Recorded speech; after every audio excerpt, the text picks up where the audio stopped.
Welcome back to Speaking of Cocktails. It's David, and today we are on location in Fort Wayne, Indiana. Today, my guest is Chandler Vanous. She is the beverage director at Copper Spoon here and one of my favorite bartenders. Hi, my name is Chandler Vanous. I am the beverage director here at Copper Spoon. I've been bartending on and off for about 8 years. This cocktail specifically is for a competition I'm doing right now. I am currently waiting to hear back if I've made top 30 in the US for USBG World Class. It is called Tarot Cards and Tea Leaves.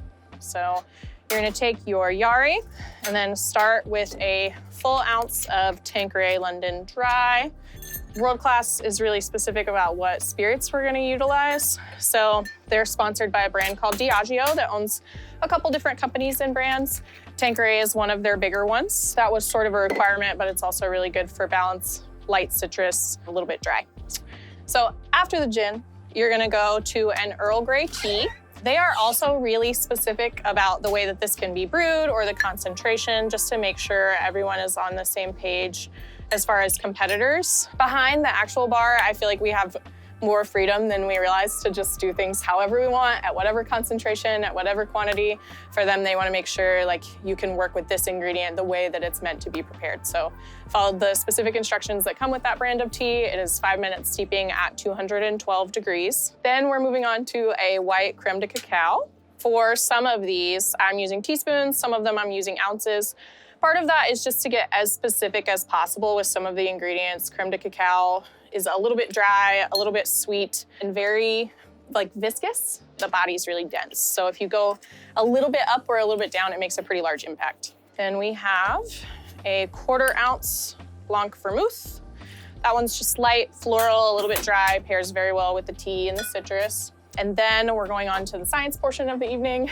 I have a 10% malic acid solution. So that's going to be a 1/4 teaspoon. With this, we weren't allowed homemade ingredients at all. So any of the things that they gave us as far as acids or teas or syrups, they gave us very specific instructions on. I was only allowed the 10%, and then I just had to figure out what quantity worked for my version of this cocktail. Then we're going to do a full teaspoon of a 1-to-1 honey syrup. So just basic honey with boiling hot water and then chilled.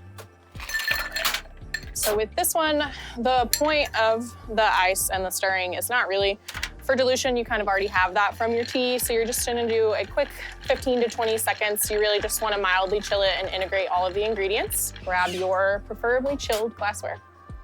Have a chocolate bitters in an atomizer. That's mostly just for like the aromatic finish, so you get some of those chocolate notes.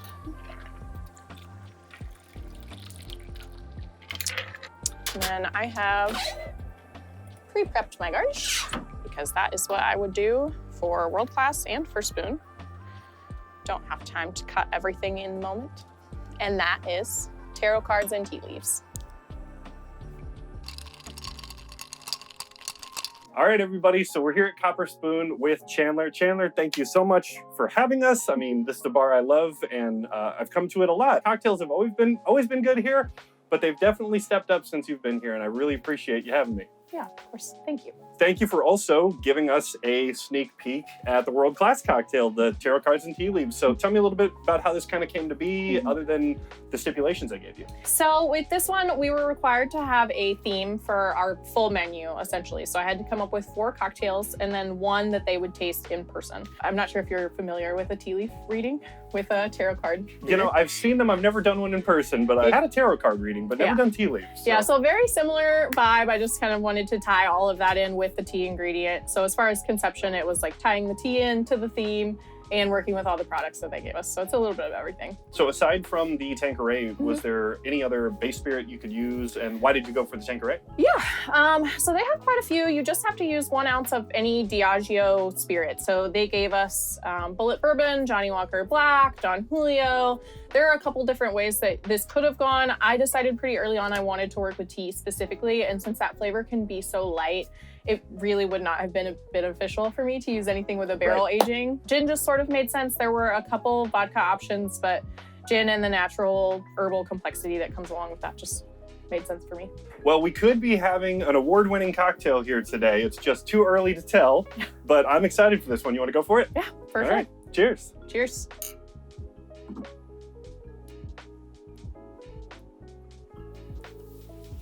That's fantastic. Good. I'm glad you like it. That's really good. That's definitely a low ABV cocktail. I know you'd said that when you built it, that this was not super boozy.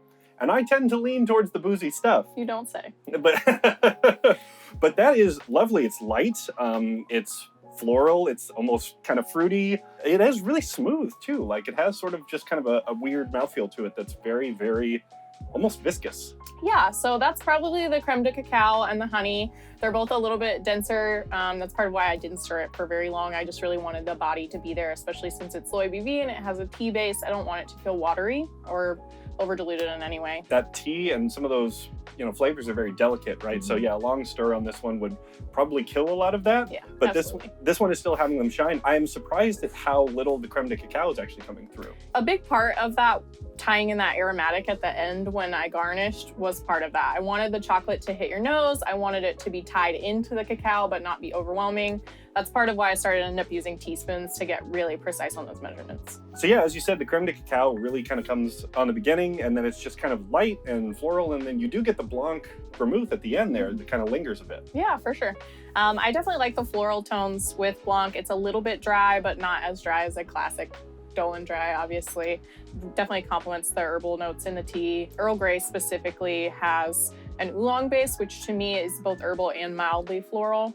So I just think they complement each other really well. Have you been selling this one yet, or is this one specifically for the contest and you're seeing what happens? Yeah, not yet. I tweaked this one probably even more than I would normally tweak a menu placement, which says a lot. So it took me a while to land here. I waited up until the week of submission before I felt happy with it. We will almost definitely feature it at Spoon should I advance. If not, we'll see if we hold on to the spec for something else. How did this one change over time too? Like where did it kind of start and where did it end up? What was the biggest changes in it? This one, pretty early on in conception, I knew I wanted to be a little bit light, floral, and herbal, but I didn't necessarily know what those notes meant.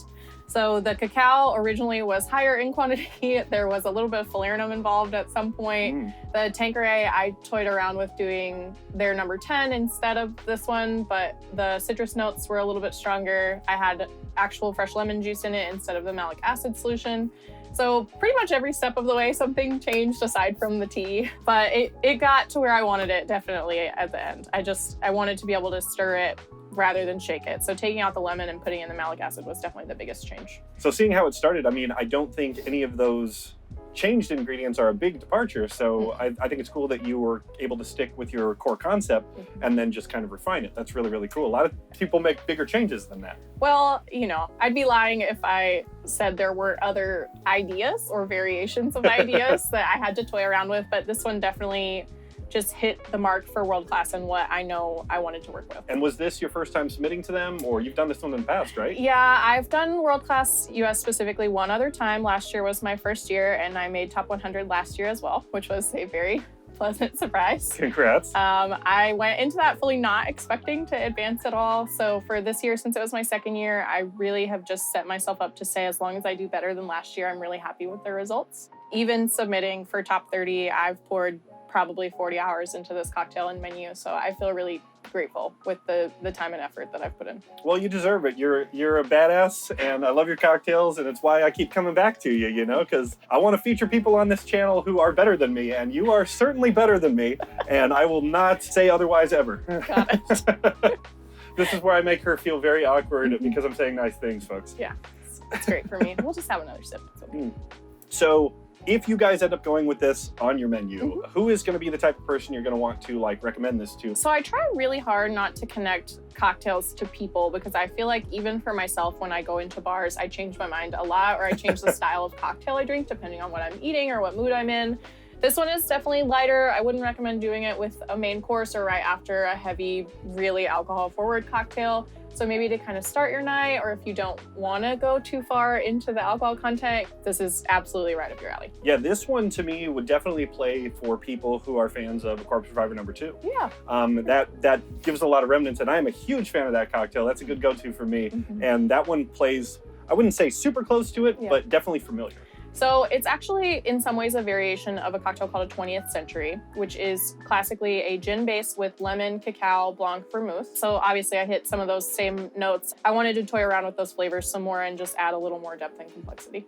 Well, I would ask you what you would change about this one, but you've already made lots of changes and second-guessed yourself too much that I won't even ask you that, okay? Yeah, I think at this point I probably wouldn't anyway. I feel really, really good about when I hit send, I got to be 100% behind this year. A lot of people would really dig this one, and it's not specifically for, oh, this has to be a person who really likes this kind of thing. This is definitely a crowd pleaser. So you said this is your second year doing World Class. So what was last year's cocktail and what did you end up doing with that one? Last year was a variation of a spritz specifically. Oh. So for all top 100 of us, we did a variation of a spritz. In hindsight, at the time, I was not at Spoon and I was not as ingrained in classic cocktails as I am now. I was definitely in a good place in my bartending career, but this version of me is challenging me a lot in this position. So for that one, I did cream and I aerated it in a blender. Yeah. So it was really closer to a fizz, which was the feedback that I got from the judges. And I was okay with that because they were right. For last year's, I will openly admit that I was bottom 25% for a few portions of the rubric. And this year I was top 25% for every portion. So hey, all right. I feel really proud of the progress there. And that is not an easy competition No. at all. No, and so not. I think you're going to do good. Yeah. Well, thank you, Chandler, for having us here at Copper Spoon. Thank you for making us the tarot cards and tea leaves. It's great to have the sneak peek of this one. I appreciate you having me. Yeah, for sure. Thanks for coming in. Cheers. Cheers.